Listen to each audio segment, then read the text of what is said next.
Hi, I'm Brittany Riley and you're in the kitchen with Britt. I'm here at Home Appliance in Avon, Ohio, and we are going to make another appetizer that's great for game day or really any party. It's called Rumaki, and basically it is bacon wrapped water chestnuts with a sweetened chili sauce. Not like an Asian sweet chili sauce, but we are using actual chili sauce, and then we are sweetening it up with some brown sugar. So for the sauce, what we're gonna do is it's basically equal parts chili sauce and brown sugar, and you just kind of mix that together.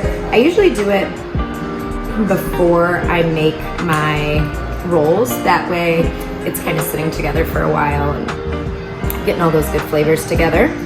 So you just kind of pour it in, stir it together, nothing to it. This is nice because it's like a really quick and easy one to put together.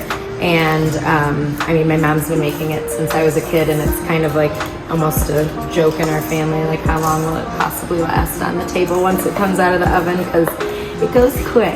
So if you want to be the one to bring something that'll fly off the table, this might be the one.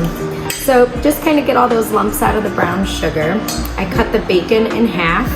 I'm using turkey bacon. You can use regular bacon, whatever you prefer.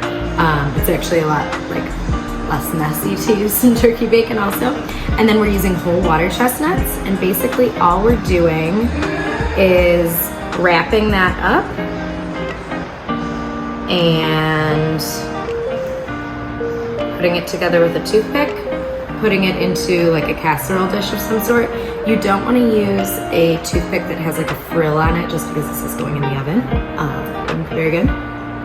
Sometimes if, you know, like this one is a nice squared off pan. If I'm using something like that, a lot of the time I'll actually go ahead and roll these without putting the toothpick in, just because we're gonna pour the sauce over, and what happens is, you know, as it bakes, we get some of the sauce kind of baked onto the toothpicks, which is no big deal if you wanna be a little messy, but if you'd like it to be a little more neat, you can kind of put them in there, seam down, and then add that toothpick once it comes out of the oven. So I'm gonna get these all ready. We're gonna pour the sauce over the top. It's gonna go in the oven at 375 for about 30 minutes, and then I'll kind of check on them, and then usually about 10 to 15 more minutes after that. You want it to be really well cooked through, nice and crispy, and we'll come back and check them out. Perfect, bubbly, crispy, and ready to put toothpicks in and serve. Enjoy.